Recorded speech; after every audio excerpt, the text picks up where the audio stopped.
There is a chair sitting in a museum right now that nobody likes to stand near for too long. The staff will not say why. Visitors who linger beside it report a vague unease they cannot explain. Some leave the room quickly without knowing why they wanted to. The chair itself looks ordinary enough. Wooden, old, worn smooth in places by what must have been decades of use. But this chair has a name that museums do not put on the official label. They call it the dead man's chair. And the story of what it actually is, what it was used for, what AI found buried in its history, and why cultures across the ancient world built versions of it independently of each other, that story is stranger and more disturbing than anything the museum's official placard will ever tell you. Let's start with what we know.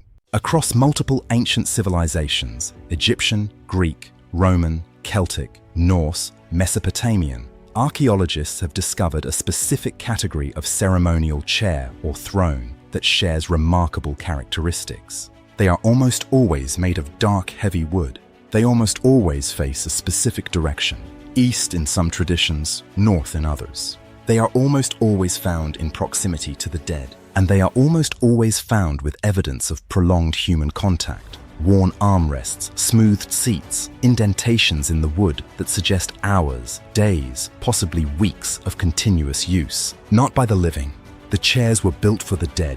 The practice has different names in different cultures, but the concept is consistent enough to be unsettling. In ancient Egypt, the Per-Nefer, meaning the house of the beautiful one, was a preparation chamber where the body of the deceased was placed in a specific seated position during the early stages of mummification. The chair used in this process was not merely functional, it was ritually significant. It faced east toward the rising sun. It was anointed with specific oils, and it was never used by the living after the ceremony was complete. The chair was considered changed by its contact with death.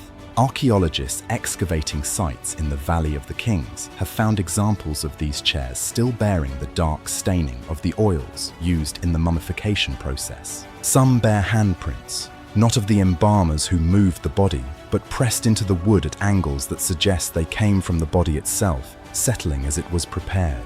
AI analysis of these handprint patterns in 2023 confirmed something that had been quietly noted but never formally published. The handprints do not match any known embalmer position. They match the position of a person sitting, leaning forward slightly, hands pressing down on the armrests as if trying to rise. In ancient Greece, the practice took a different form, but the chair remained central. The prothesis, the laying out of the dead, involved placing the body on a specific ceremonial chair or bier before the funeral procession. Greek vase paintings from the 6th and 5th century BC show these chairs in careful detail. They are always depicted as separate from other household furniture, always positioned facing a doorway or threshold, always shown with the body upright rather than horizontal.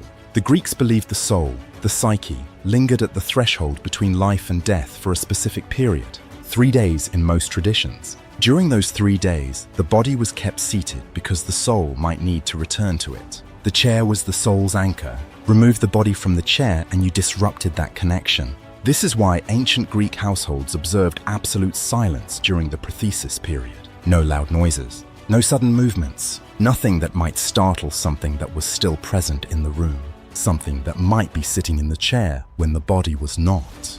The Norse tradition is perhaps the most explicitly disturbing. The high seat, the haseti, was the most sacred piece of furniture in a Norse longhouse. It belonged to the lord of the hall, but there was a second high seat, always positioned opposite the first, always left empty during feasts and ceremonies. That seat was for the dead. Specifically, it was maintained for the Draugar, the Norse undead, not ghosts in the modern sense. Something more physical. The Norse believed that the dead did not immediately leave their bodies or their homes. They remained. They sat in their chairs. They attended feasts. They became dangerous if ignored and catastrophically dangerous if disrespected. The empty high seat was not symbolic. It was precautionary. Sagas describe what happened when the Draugar's chair was removed or given to someone else. The dead returned. They sat on whoever occupied their seat. They crushed them. The Old Norse term for this visitation was mara, from which we derive the word nightmare. AI analysis of 17 Norse sagas in 2022 using natural language processing identified a consistent pattern that scholars had missed across individual readings. Every saga that describes a haunting or a Draugar visitation contains, earlier in the narrative, a specific moment, a chair being moved, a seat being reassigned, a threshold being crossed without permission. The chair is always the trigger. In Celtic tradition, the chair of the dead appears in a form that is simultaneously more practical and more unsettling. The Irish practice of the Cowaneda, the keening, involved placing the body of the deceased in a specific chair in the center of the household for the duration of the wake. This chair was always the chair the person had used most in life. Their chair, the one that bore the impression of their body in its worn wood. The chair was then never used again after the funeral. In some traditions it was burned. In others it was kept in the house but covered, never sat upon. In a small number of documented cases, it was kept uncovered and deliberately left in its original position. These households reported disturbances. Ethnographers recording Irish folk traditions in the 19th century noted consistent accounts from multiple unconnected households, chairs found in different positions from where they had been left, objects placed on the chair's seat found on the floor, the sound of the chair moving in empty rooms at night. These accounts were recorded as superstition, filed away, forgotten, until AI began cross-referencing them. In 2022, a research team at a European university applied a large language model to a digitized archive of 19th century ethnographic field notes from Ireland, Scotland, Wales, and Brittany. The dataset contained over 40,000 individual accounts of folk practices, ghost stories, and supernatural encounters collected by Victorian-era folklorists. The AI was asked to identify patterns invisible to human readers working through the archives sequentially. It found one immediately. Across all 4 regions, across accounts separated by decades and hundreds of miles, the AI identified 847 individual reports that shared a specific structural pattern.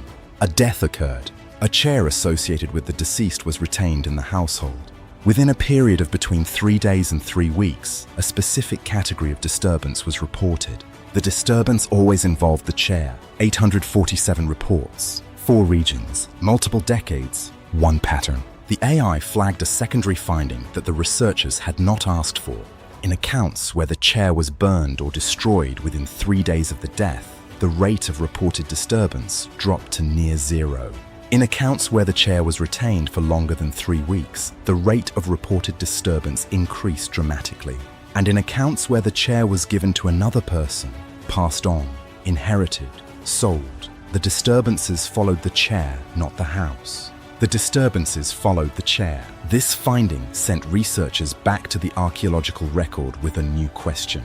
If the pattern holds across living memory folklore, does it appear in the physical evidence from older sites? The answer, it turns out, is yes. Archaeological sites across Europe and the Near East contain examples of what are now being formally categorized as mortuary chairs. Furniture specifically associated with the dead rather than the living. Many had been previously miscategorized as thrones, ceremonial seats, or simply old furniture without specific ritual function. When AI was applied to the catalogued photographs and measurements of these chairs, cross-referencing them against known mortuary practices from their respective cultures, 17 previously unrecognized mortuary chairs were identified in museum collections across 8 countries. They had been sitting in museums for decades. Nobody had known what they were. Nobody had known what they were near. One specific chair in a Northern European museum, its location has not been publicly disclosed by the research team, showed characteristics that the AI flagged as anomalous even within the mortuary chair category.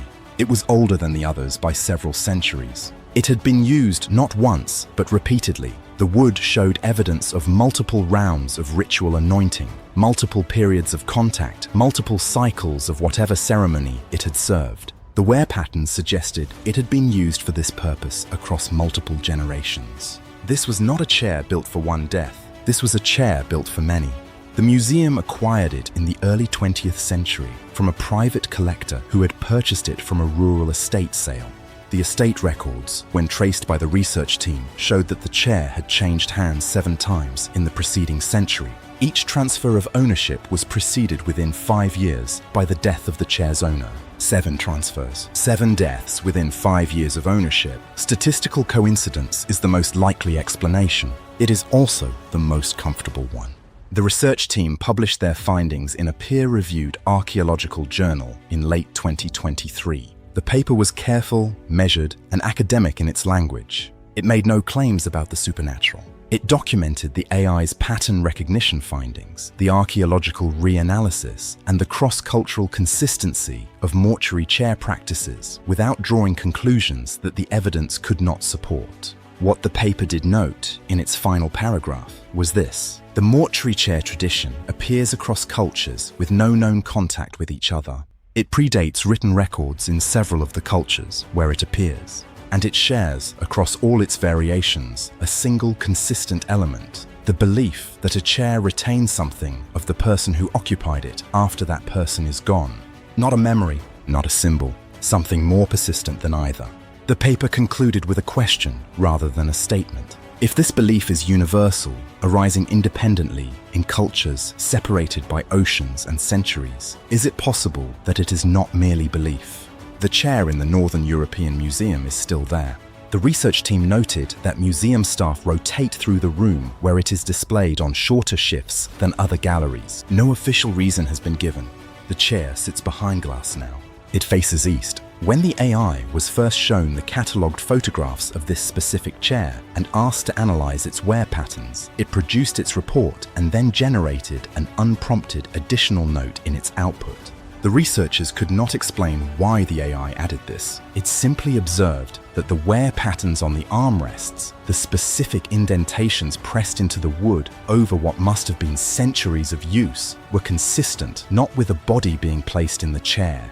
They were consistent with a body leaving it. As always, we'll see you in the past.